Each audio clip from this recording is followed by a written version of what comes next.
Let's go.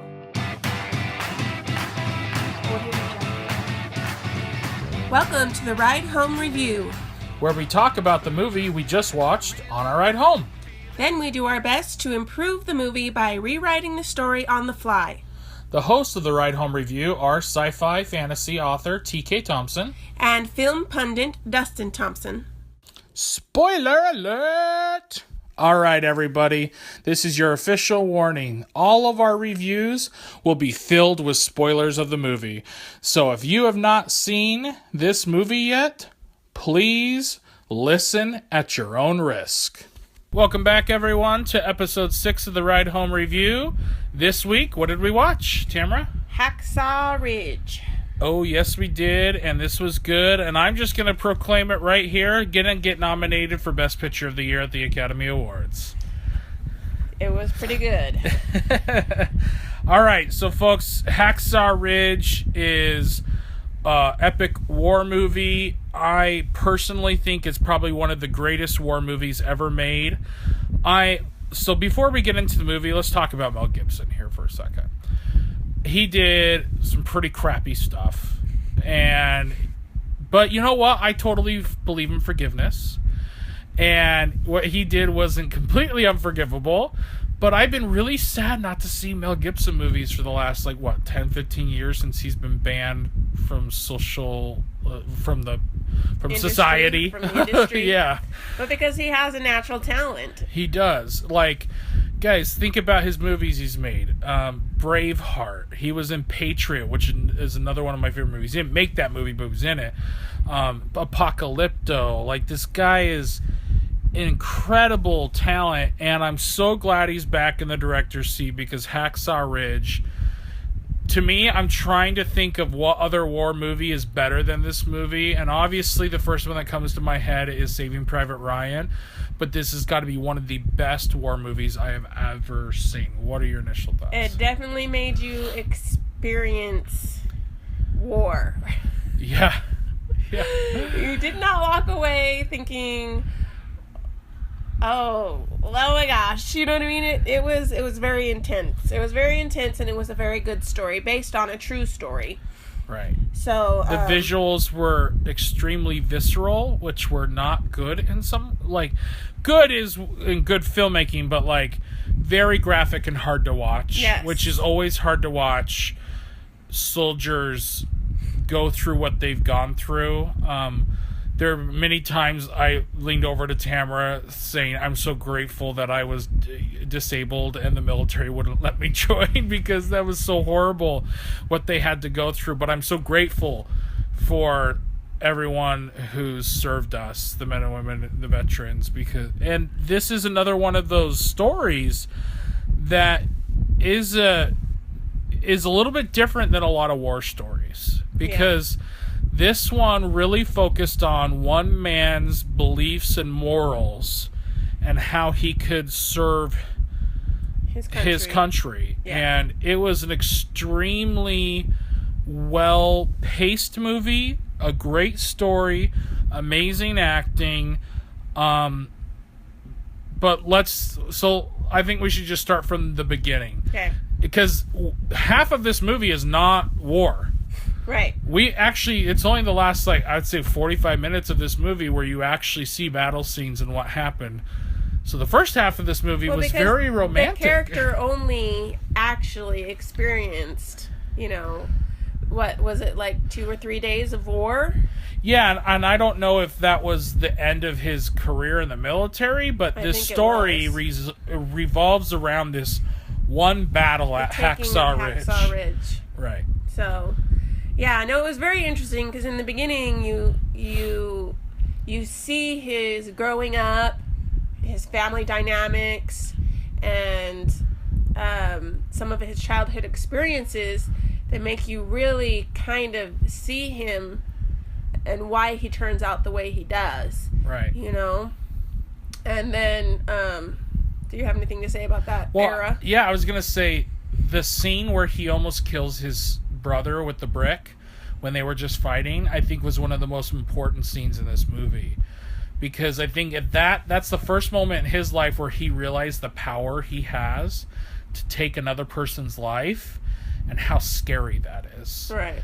And it was his own brother, and they were just beating each other up like brothers do. My brother and I have wrestled around, but it got out of hand, and he could have killed his brother right then and there, holding a weapon, which was a brick. So that scene was so important.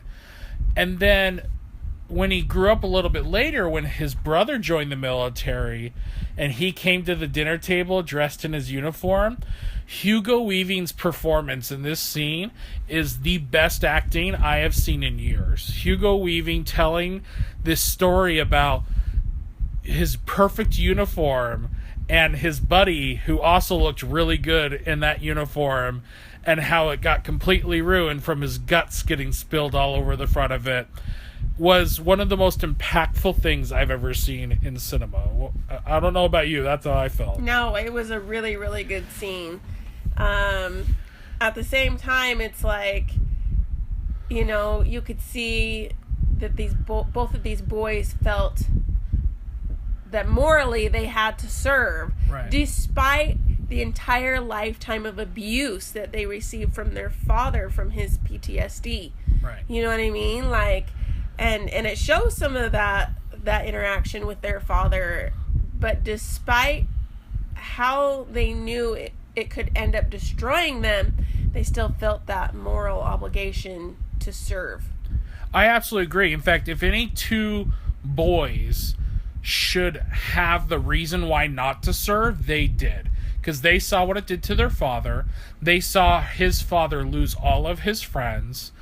And their father and mother both did not want them to serve. Yeah, and they so, preached against it. Right. And so the fact that these two boys still joined and had to serve tells a lot about their character, of who they are and what they stand for, which I thought was extremely important. But back to Hugo Weaving, he's got to get nominated for Best Acting in a Supporting Role, because that I was blown away by that scene. But anyway, so I really liked the first part. I know, Tamara, you were like, wow, this is super cheesy about him falling in love. He definitely had some cheese.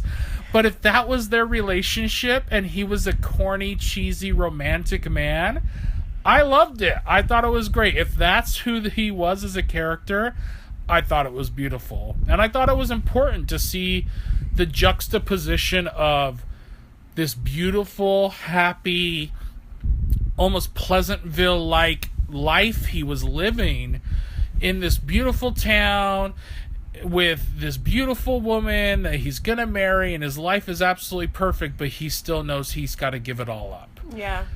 And true. I think it is so beautiful and poetic to see the contrast in the movie from the beginning to when he joins the military. And so all of Act 2 is him getting trained and dealing with the persecution of not wanting to hold a gun and the trial. Right. What did you think about that part of the movie? Well, at first, I didn't realize that Vince Vaughn was going to be in this movie. Right. And I'm not a big comedian fan.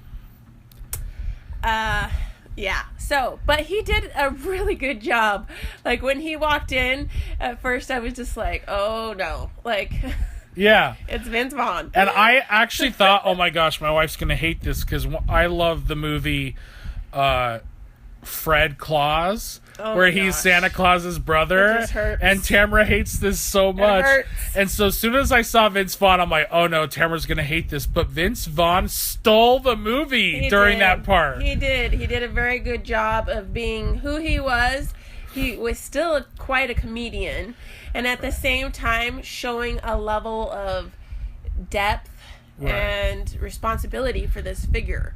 You know, like he tried to, coax him out of this idea of his to be a part of this war. Right.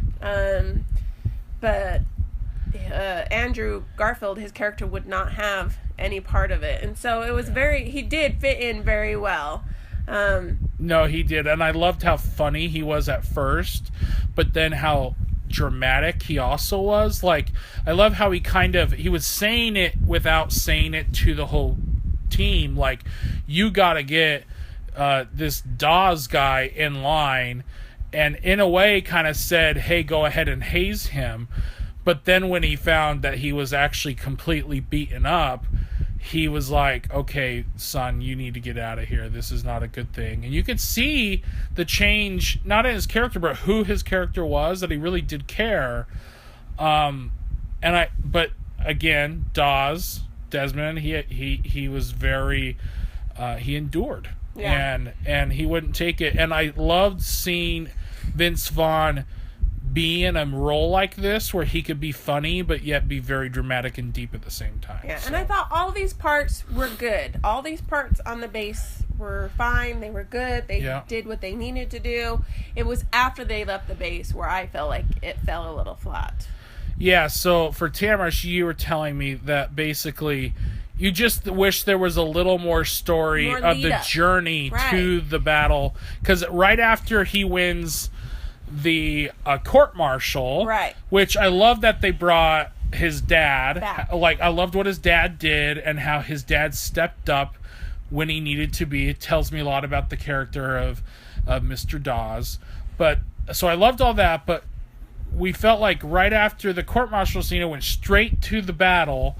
And I know you were feeling that you lacked something, like you needed a little more of the journey to the battle. Because just because he won that court-martial didn't mean that he didn't still have to bear the burden of his decision, especially among, his fellow recruits, and other people that they came in contact along the way. He was pegged with a certain type of image. Right. And I would have liked to have seen how it affected him, you know what I mean? And his mindset and his thoughts up to that moment where they reach the shores and are going up for their first fight. Instead of all of a sudden we go from court-martial to we're here in Japan, we're walking up this place. And there's Hacksaw Ridge. And we're going to take it. Right. Everyone, the last platoon or whatever that died is on its way back, and there's only like 5 people left, and so they know that they're going towards hell. Right. But it's like, I would have liked to have seen more mental build-up from him, because what was he planning on doing, you know what I mean, if he needed to defend himself? Like, I would have liked to have seen some maybe inside doubt, either through him writing in a journal or something like that. Writing letters to his wife, or, where we could have gotten an inside view of his mind. Or the other men in his platoon still treating him bad, being like, oh, you may have won a court-martial, but you're still a coward, or whatever like that. Like, because there was one comment where, like, is that the chicken? You know what I mean? Right there. Of other people. And so I would have liked to have seen it build up more. I think it would have made the battle so much more impactful. Yeah, because he would have been going in there knowing that no man there cares about him. Right. And that would have been very impactful. I mean, I feel like we kind of got that, but what you're saying is we could have, like, really got that. Really pushed the envelope. Right. So, now let's get to the Battle of Hacksaw Ridge. Wow. Yeah. I don't know what to say. It gets right into it. It's instant. The second they climb up that ridge, it is instant war zone. It's a horror movie after that. It is a horror movie. Right. People flying left and right, having to watch. I mean, just them walking and seeing the bodies already on the ground was horrific. Was horrific. Yeah. Like, I there were so many times that, like, I was gasping and grabbing my wife's hand, and I always thought she would be the one getting sick of all the things that we saw. And I sat there thinking, like, no man should ever have to see what we just saw. And I'm like, we just saw it on film, and it's horrible. Like, yeah. It was pretty intense, but I think this is an important movie for people to understand. Yeah, I think so too. Because this man was so moral. Like, he believed what he believed, but he was still willing to do what he could do to serve, which is very hard to be so straight and narrow in your beliefs, because there were instances up there where I bet you he was tempted to grab a rifle. Right. You know what I mean? Right. I mean, heck, I would have grabbed a rifle. Right. Like, and so I think we should just put that out there. we don't believe what he believed, but we still think it's amazing. I would have been holding a gun the whole time. I would have been holding a gun the entire time. Right. But it is amazing that to see this man do what he did. And I think what's even more important than him never touching a gun was him staying behind when everyone fled and saved, what did it say at the end? 75 men. Yeah. That's incredible. Cloak and dagger. Well, no dagger. Yeah. Cloak. He was just... and the things he had to go through to save these people, and that he even lowered some Japanese down. People. Like, and when he was in the tunnels, he helped that one Japanese man. His whole mission was to save life in a war. Right. And he wasn't even going to have any part of taking someone's life. He was going to save as much life as he can. And I loved his prayer that he kept praying every single time he lowered another man down. Just one more, I Lord. love that he was kind of like this miraculous angel up there. Like, they didn't know who was lowering these men. Right. There was 2 guys left back that were supposed to just stay there. Right. And all of a sudden, all these bodies keep getting lowered by a rope. And they're like, well, they just keep coming. We don't know where they're coming from. And that every second, every single time he lowered one, and he was so literally exhausted because he didn't sleep within the span of those blistered, days. He didn't sleep. That he just prayed, just help me get one more. Yeah. And he went out and got another one. Right. Like, I just know that God had to have been carrying him in those moments. Oh yeah. Because there's no way. And we talked about this. I know this is going to sound horrible, but we almost wanted the movie to continue on with this character so that we could see how someone with such strength could affect so much more. You know what I mean? Right. I mean, that was the taking of Hacksaw Ridge, you know what I mean? And they surrendered or whatever. But it was an amazing story. It really was. And I mean, when he finally got down off of the ridge and all those men looking at him, and you finally felt like Dawes kind of be almost in shock, like he turned around like, don't touch me, like, because he was evading death all night long while trying to save these people. It was during the day too. Yeah, he was there for quite a while. I don't know. It's hard trying to even articulate, folks, how good this movie is, but how important this story is and what this man did for his country, for the men he fought with. I was a little disappointed that it just ended with him being lowered down in the stretcher. I wanted to see another scene of him either being praised by the men that he fought with or getting at least into the arms of his wife, something. But you know what, that's really nitpicky for me. For me, wanting just more is a natural feeling of a great movie. Like, I just want to see more. And that's a good problem to have in a movie, is that I just want to keep seeing this character on film. I liked the change of tone in all of the characters. Yeah. When they finally realized that no, he was not a chicken, he is not a coward, but he really does believe in what he believes in, and he has done more than any soldier on that battlefield. Right. Right. And so they pegged him completely wrong. They pegged him. Right. I loved seeing the change of heart of the people and them really coming up and saying, I was wrong about you. Right. Just because you don't think the way that I think, you know what I mean? But you're better than me. You know what I mean? Yeah, and I think this is such an important message even now. Yes. Like, in our country, we don't have to agree. We don't have to be like each other. We don't even have to have the same morals. But we need to stop judging people. We need to stop judging each other, because the men who actually shot shots with a gun were good. Right. And him, who never shot a shot, was good too. Right. They had completely different, like his buddy, was it Smitty or whatever his name was, where they finally bonded as brothers in that hole, and they were completely two different people, and both of them heroes. And I think that's what's so important to understand in this movie, and that's why everyone needs to see this movie, because today in our political, social arena, people persecute and hate others who think and feel differently than they do. Yeah, there's no gray area between our black and white beliefs. Right. That we can't have that gray area to just love each other despite our black and white beliefs being different than the other person's. Right. Everyone's beliefs are extreme, and there is that gray area where we can love each other. Where we can be civil and... You know what I mean? It always has to be this level of hate. Right. And not one and guys, newsflash, no one's ever 100% right on what they believe, think, and feel. Now, I'm Christian, so God and Jesus Christ are the only ones 100% right and how they think and feel. But everyone out there has a different opinion on how to do things.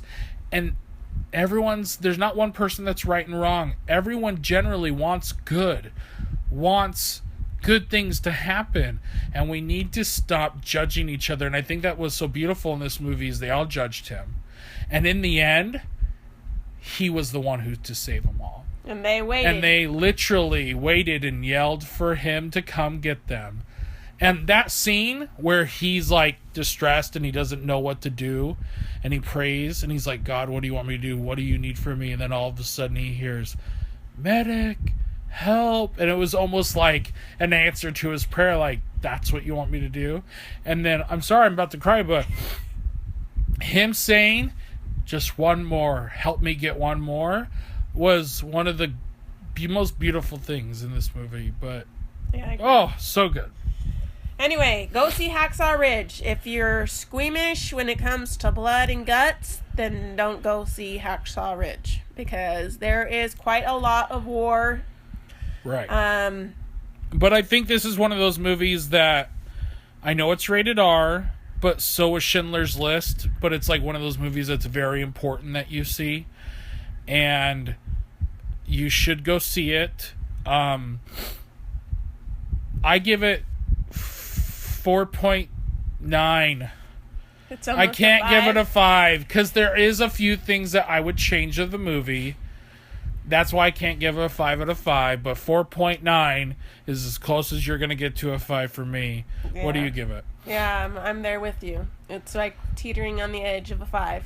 Yeah. I just want to say 5 stars, but we both agreed there was a little thing they could have done in the middle of the movie to make it a little bit better, but it was good. It was a good, true story, and I'm glad that they made it. All right. Well, thanks, folks, for listening to our episode. We'll see you next week. Bye-bye. Bye.